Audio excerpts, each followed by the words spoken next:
Since today's chronograph day, there's a couple of things that I want to talk to you about. One is never grab anybody's bow, especially if it's a self bow, and pull it back. Because those self bows, like the recurve I'm going to show you in this video, is tillered to a certain draw length. And I have a short draw.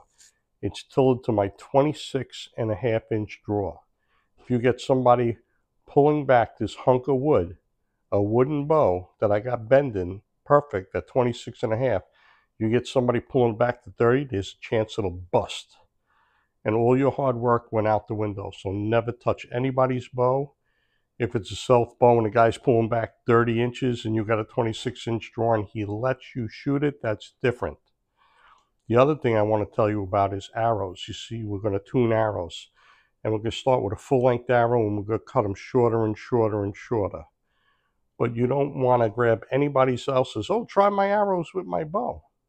Because if they got a short draw and their arrows are short, okay, and they pull back, you pull back, and it goes behind the riser, it'll go through your wrist. It could pop, it could go through your wrist, all right? And you don't want that to happen. You always want the arrows to be in front of the riser, okay? And don't confuse this with Olympic. You always want on traditional bear bow, you know, traditional archery, you want it 2 inches in front of the riser. Okay, Olympic shooters, they have clickers and they could draw back to the burger button, which is in the middle of the riser. And as they pull back, it goes click and they release. So their tip goes all the way into the middle of the bow.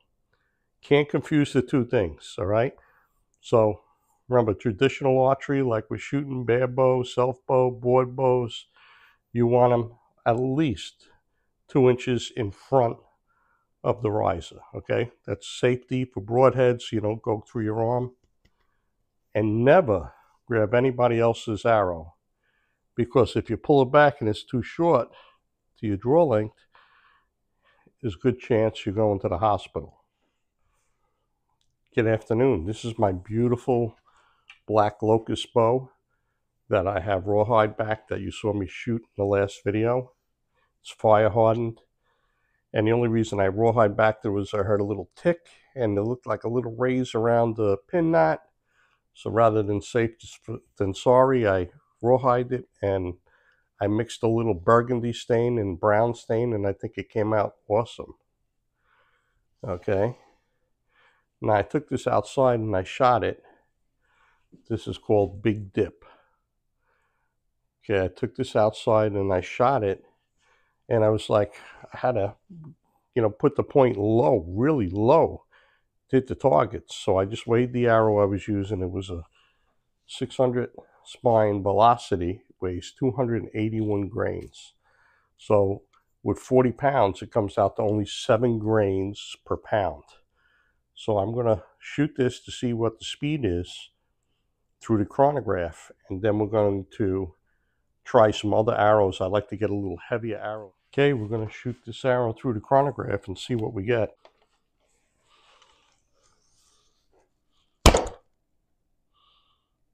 .160. I made sure I come back to my anchor point and solid. That's 160. Let's see what we get on this one.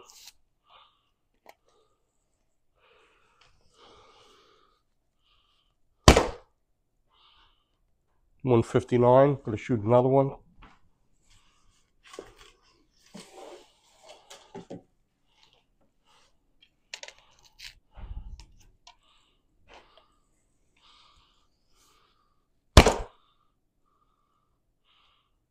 .157. Okay, so out of this 40-pound bow, we got from like around, I'll say the average is 157, okay? That's a good average speed for this. And they're really kicking them out. And what I'm going to try and do is get a heavier arrow that'll be more geared towards hunting. So we have a lot to talk about when we talk about tuning. One is you really should find out exactly what your draw length is. And the reason we leave 2 inches longer than that for the arrows is because your stance could be open or closed a little bit more. You can make changes that you're even unaware of, and you want enough room that the arrow stays in front of the riser, especially if you have a broad head. So this happens to be, because I teach, it happens to be a draw length arrow. And it's marked with numbers of the, a person's draw length. And what you would do is, here's the bow with the riser, and you'd have somebody draw back, right? And they draw back, and it'd stop. And then you take it off and you look, and you see what it says. Okay, and then that'll be the draw length, okay? And a lot of people don't have this. Some of the shops don't even have these. So all you have to do is just get an arrow, have somebody you could trust. Okay, let me get the bow and show you. If you're a right-handed shooter, the shelf is on the left, okay? You see that, right? So you have somebody, you're aiming downrange where it's safe and clear and you know what's behind. You're not going to shoot the arrow, but just in case you let go. And as you pull back, you're going to have somebody stand on your right side, because this will prevent the arrow from going over to the person that's standing on your right side. You pull back, touch anchor, and have a person mark the front of the riser with a Sharpie. Then you can take it off and measure from, arrows are measured from the deepest part of the throat, that inside of the throat. So they're measured from here to that mark that's in front of the riser, and that'll give you your draw length. Draw length is different than your arrow length. Your arrow length will be 2 inches longer. And once again, we're talking traditional, okay? So at that point in time, we know your arrow length. So now that you have your draw length and you add 2 inches, okay, you could decide, I want a hunting weight arrow and I'm going to use 150 grain heads. Or I'm going to use a target arrow and I want to use 100 grain heads. So what you do is, depending on what kind of bow you got, I buy from everybody. I buy from Three Rivers, Custom King. There's so many, there's more than there is to lift. Lancaster Archery, I buy from everybody. And they all have spine calculators, like a Custom King that has a calculator. You put down your arrow length and the point weight and everything you want, and it'll give you a spine. All these are rough, okay? You have to really tune your arrows. A lot of them have charts, like Three Rivers, which I buy from a lot too.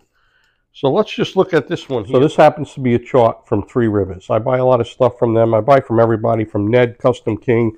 There isn't anybody I don't buy from. So, but this happens to be Three Rivers chart, and they have recurve center shot longbow, finger release, actual peak bow weight, pounds, okay? On the other side, they have longbow, self bow, finger release, actual peak bow weight, okay? So I'm going to explain this to you. So we find out where your draw is. So let's say my draw now is 26.5, okay? So we're going to add 2 inches. So it'll be 28.5 inch arrow. So we'll go to 29. And because these fire hardened hickory bows are so fast, I'm going to go to a regular recurve center shot longbow on this side, and we're going to look, and it's 40 pounds. And I'm going to want a 150 grain broadhead for this arrow. So we're going to go 150 grains. We're going to go down 36 to 40. We're going to go over to between 28 and 29, and it's going to show you that I require a 500 spine arrow. Okay? And while we got this here, I'm also going to look for a lighter arrow, like a 3D arrow. So we're going to look for that 40 pounds, 100 grain tip, and we're going to go over, and at that 28, 29, it's still a 500 grain, it's still a 500 spine arrow, okay? So for my 3D and for my hunting weight arrow, 150 versus 100, that 500 spine is in that category. How could that be, right? Well, it just happens to be a gold tip hunter arrow that's 500 spine, very light, very light. And this is a heavier Easton Legacy arrow. Now this Easton Legacy arrow has like white paint on the back. When you add stuff on the back, a heavier knock or whatever, it makes the arrow a little stiffer. This has a coating on it too, the wood grain coating. It may make it a little stiffer.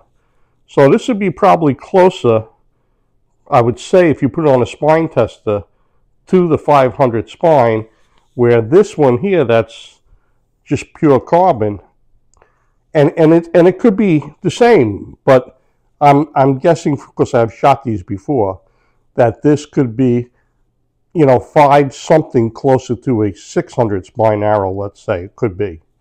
And that's why you need a heavier point to get this to fly straight and a lighter point to get this to fly straight, because there's nothing perfect.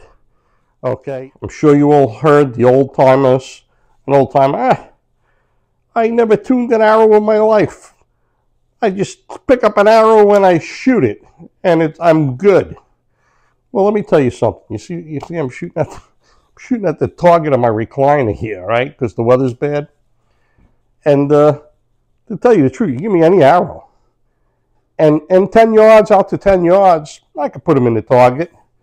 But once you go back, okay, once you go back, you're going to start shooting all over the place. The reason we tune the arrows are, we want them to recover fast. The arrows bend as they come out, and you want them to recover quickly and fly straight. All right, for target shooting, it's critical. You want tighter groups. You want them to recover and fly straight. For hunting, even though we only shoot, you know, I only shoot like 15, 20 yards with traditional gear. You know, you just got to be smart, set up downwind of the trails and the tracks and have good cover. And I only shoot 15, 20 yards. Well, you don't want the arrow flying, let's say if the tail goes to the right, okay, on this bear shaft, it's stiff. If it goes to the left, it's weak. You don't want this arrow going into the deer sideways and trying to cut. You want it to go in straight, perfect. You want to get, that'll give you more penetration, okay? So you want your arrows to fly straight, tuned for hunting, better penetration besides groups. And for target, it's groups. Okay, so I'm going to show you how to do that. I'm going to show you how to tune these arrows today. All right, so we're going to go, first we're going to show you what I do, how I put the tips in. All right, we're going to start simple, how I put the tips in. Like I said, all of these companies that you buy arrows from, they'll get you the right spine, whether it's a spine chart they have on their site or a spine calculator that they have on their site. And now that you know how to get your draw length plus 2 inches, you can have you get the arrows, and now you're going to tune them for you. This is a cheap little alcohol lamp with a wick. We got 91% alcohol that we wipe our arrows down before we fletch, that we clean the inserts with, and this is what goes in here. You just buy regular alcohol, and this will be the fuel for this. All you need is pliers, a lighter, some water in a little bowl, and this is what I use. I only use Sur-Cut hot melt glue. Okay, so I guess I am recommending this because I've used it on Olympic arrows, the kids' Olympic arrows. I used it on hunting arrows. I use it on arrows, all the arrows they say do not use hot melt on. I use this on all of them, okay? And the reason why I don't permanently glue anything is because sometimes you hit something and the tip's distorted and you find out, well, the insert's a little bent. You could heat it up, take it out, put a new insert in.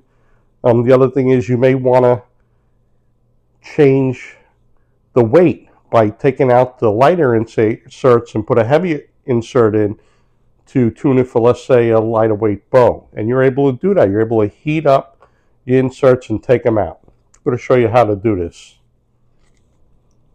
I always screw a tip in so I have a handle. Okay.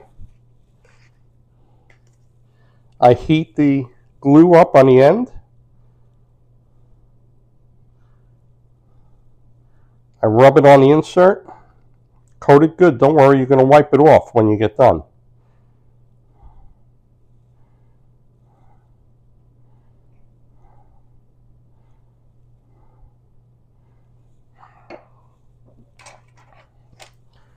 So you have it loaded up with glue, right? And you're going to start it, just start it a little bit. And I kind of equate it to soldering. You want to get everything hot so the solder flows. So you started it now, right? You want this glue, this hot glue, to get molten and stick to the fibers of the carbon inside. So now that we got it like that, we're going to heat it up. And that's where I have this hard paper plate here. You could use a block of wood, anything. And you push it down. Okay? And you get a glob of glue here on the end. And all you do is you get a paper towel. You give it a second so it don't come out. And you wipe it off. Okay? Now this will clean up real good with that 91% alcohol, and it'll look like brand new, okay? So now we got a 34.5 inch, 500 spine hunting arrow, and we're going to shoot it. And if the tail goes to the left, it's weak. If it goes to the right, it's stiff.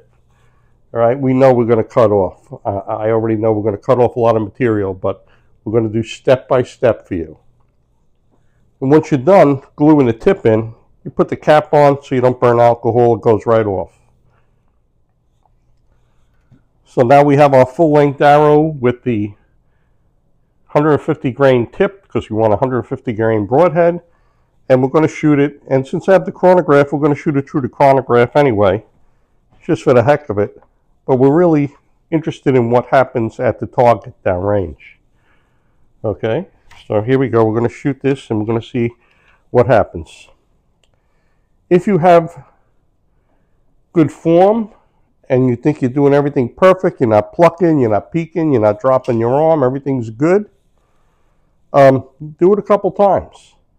If you don't have good form, maybe you should, you could try it a couple times and see what the outcome looks like. And if you're really bad or just starting, just use the chart and the spine calculator to 2 inches past your, have the arrows cut 2 inches past your draw length, and shoot until you, at a time comes where you have really good form, and then tune your arrows, okay? So,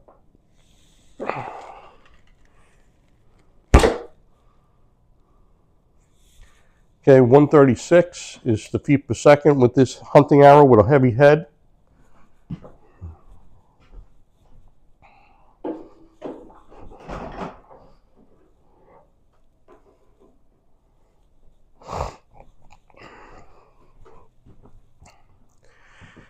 And I don't know if you could tell or not, but this tail is left.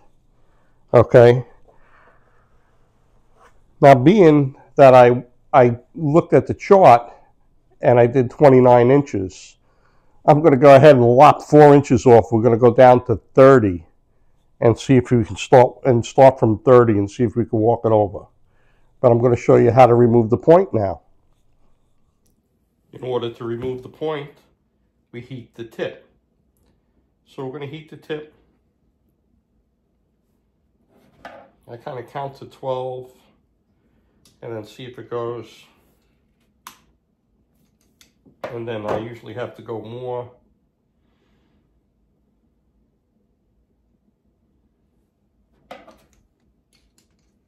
Grab the pliers and don't force it. You want this tip should pull out nice and easy.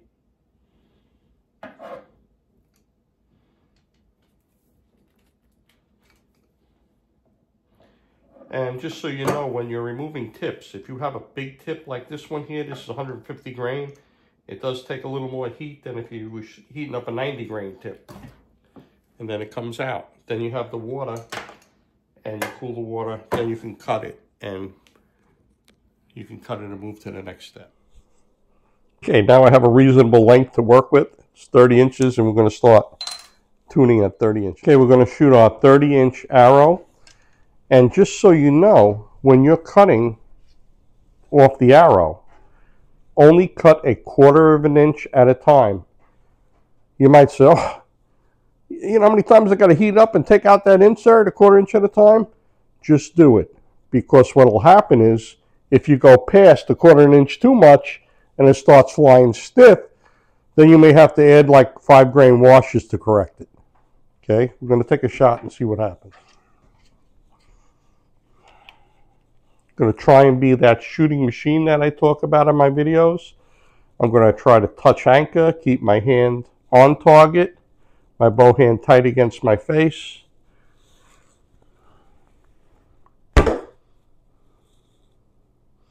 Okay, and as I could see from here, I'll go show you, it's still weak.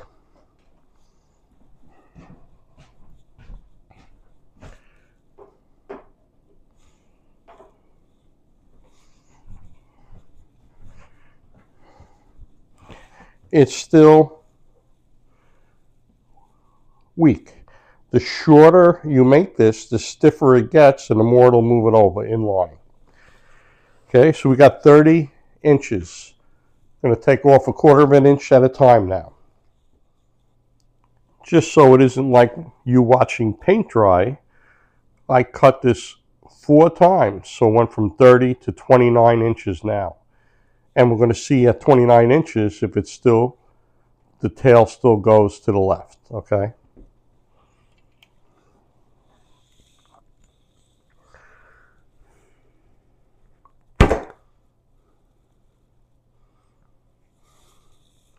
And the tail still is slightly left.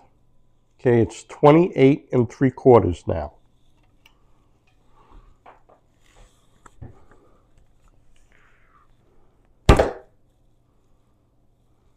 Guess what? It's flying straight. Let's go down and I'll show you.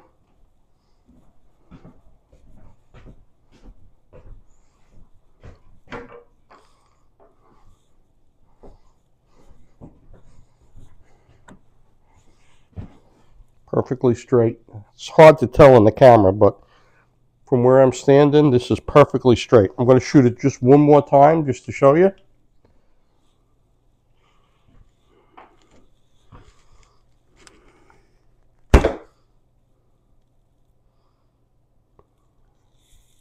Perfectly straight. So we're good. Now for those guys that say, oh, you just shoot the bare shaft? You don't shoot fletch shaft and bare shaft? Well, I can shoot the bare shaft into a block, a solid block that has a clean face. But I'm going to cut a fletch shaft now, and we're going to shoot the fletched and the bare shaft together, and I'll just show you. Here we go. Bare shaft, fletch shaft. I'm going to shoot the fletch shaft first.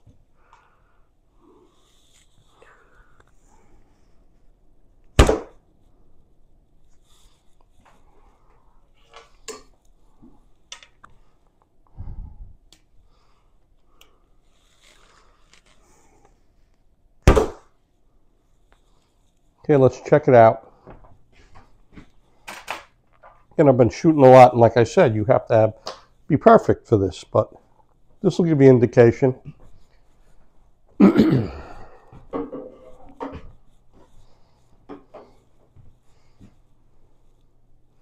Okay, Okay, the arrows are stacked on top of each other. So I would say that the fletch and bare shaft, okay, they fly the same. So these arrows are tuned now. All you have to do is, once you have your arrows tuned, you have to go outside and practice to learn your trajectory of where you have to aim at, you know. And I break it down to simple for like hunting. It's close, medium, or far. I don't shoot far, but close would be like 10 yards and under. Medium is 15 to 20, and far is anything over 20. And that's how I break it down. And you could tell after a while of shooting, you don't need a rangefinder. Although when you can use them at the shoots, I use them just to challenge myself to guess the ranges for hunting. So, but you could tell, you could say, yeah, that's close, that's 10 yards. Oh, that's a little further back than 10 yards. We're going to go with the medium. And then you look at it and go, yeah, that's got to be at least 20 yards. So that's the long range. Now what we're going to do is we're going to go, and I have some 500 spine hunter arrows they're light arrows. They're actually light. They're gold tips, and we're going to see, I have a 100 grain tip on them. We're going to see how they fly. I have a bare shaft already. Let's see. So these are actually 29 inch. They're cut to 29 inch, and they have a 100 grain tip in it. So these arrows that I just shot are shooting 135 feet per second. They're heavy hunting arrows. And I'll weigh them, and then I'll give you in the next video what the weight of the two different ones are. But we're going to shoot these and see how these fly. You know what? The target's crooked. Let me straighten it out. Okay, here we go.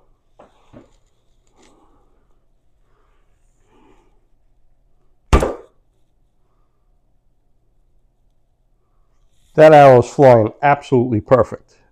Let's go take a look.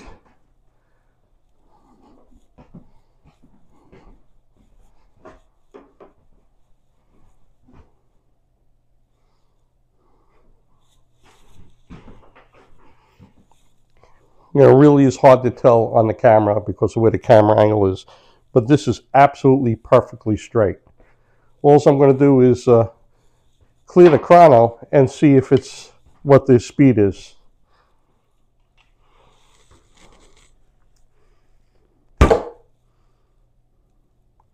$150.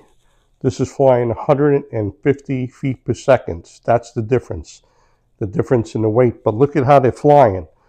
You have two different arrows, one for hunting heavy, one for target light. They're both 500 spine, but you see how you could have two different arrows for the same bow, one for target, one flatter shooting for target, and one a little heavier for penetration for hunting. So that's flying perfect. I'm going to give you the weights next, and we'll talk a little. This is 434 grains. This is 346 grains. Okay, so just to be clear, you could hunt with your hunting arrows and shoot the 3D tournaments, use the same arrow, same bow setup all the time. So you could just, you know, spend the money once on your hunting arrows. The only advantage you get to shooting a little lighter, flatter trajectory arrow is, let's say, when you're really close, you have to put the point on a really light arrow like this a little below the target if you're gap shooting. Close or lower, and as you go back, it goes further up. And maybe at 25 yards, you just touch the top of the deer target, it'll be in there. Where if you have a heavier hunting arrow, right, you don't need a space closer. You maybe just put it on the belly, but on the way on 25 yards, maybe you have to leave a space like a tuna can on top of the back for the arrow to drop in. And every setup's different.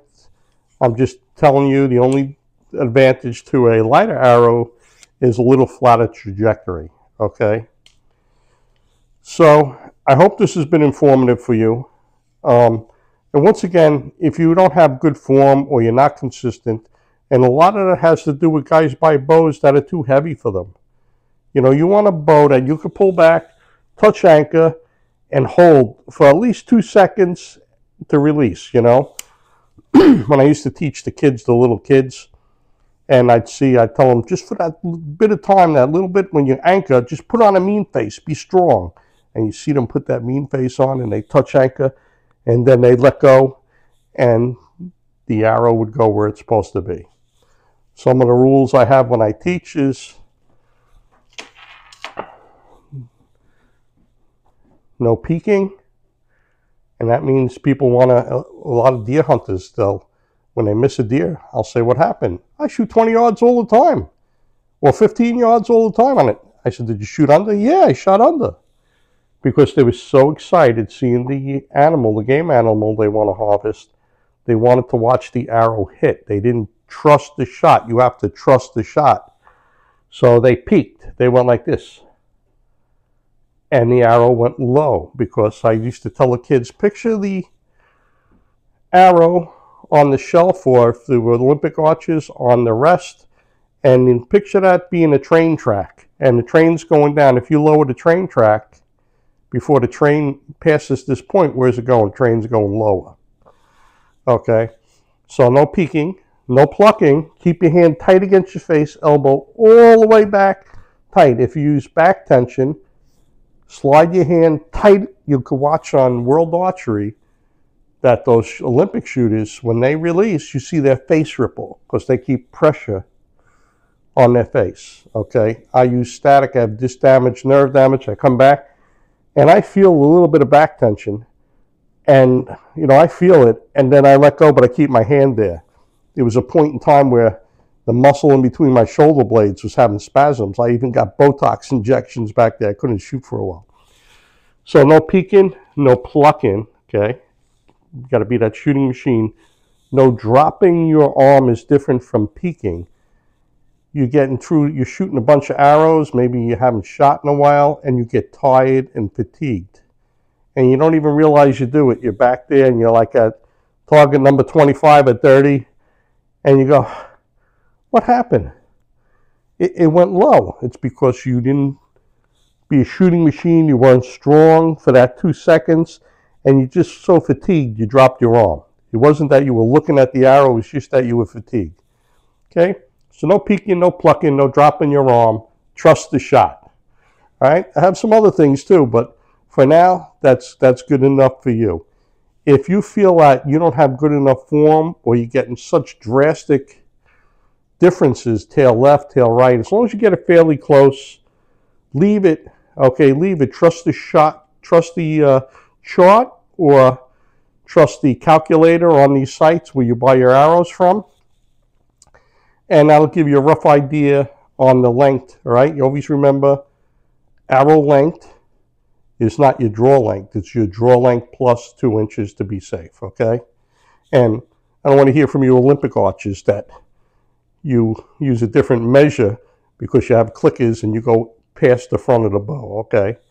So that's it. By the way, the Olympic archers tune their arrows the same way. They tune their arrows the same way. And they really have to be a shooting machine. And instead of taking 2-3 shots, they take multiple shots to make sure, and they go out further. They go out further than close range. All right? And just so you know, if you're new to all of this, if you're shooting at the target, let's say close, right, 10 yards, and you're on, and as you start moving back, if your arrow starts shooting to the right, your fletched arrow starts shooting to the right, it's a little weak. If you go back, if your arrow starts shooting to the left, say, how come as I go back, they're shooting to the left? Your arrows are a little stiff. And another thing you could buy, like I said, I use Three Rivers charts. I like everybody. Everybody's great. Ned from Custom King, you could talk to him. He's a gentleman. Three Rivers, I buy the little 5-grain washes that they have. So if it's a little to the left as you go back, means it's stiff, you could put a 5-grain washer. More point weight weakens the arrow for a right hand. It's opposite for a lefty, just so you know. And that 5-grain washer may be enough to bring it over. You go, I had a guy in the back I was showing, and he couldn't believe that a 5-grain washer would move it over, move the impact over, okay? There's other things that can move your impact. If you're tuned perfectly, your arrow's like a fletch in a bear shaft, close and further back, but your arrows are all impacting left, it could be that you have a hard pad that's too thick. Okay, and you need a softer pad like Velcro. A lot of times if you shoot right, but your arrows are tuned close and you go back a little and they're still tuned, I have a raspberry bush by my fence, and I peel their arrow pad up, and I get a little branch from that raspberry bush and put it behind it. And I put it on, they look at me like I have a hole in my head. God, shoot it. What did you do? I says, I built up your pad with a piece of branch from that raspberry bush. Go ahead, take a shot. And it will move the impact of your tuned arrows from the right to the left, okay? So a lot of times, impact could be a pad thing, or it could be a tuning thing. Like I said, if you're tuning close, good, and in the midpoint your arrows are tuned, it's just the impact's different, then you change your pad. All right, thanks for watching. I hope you learned something.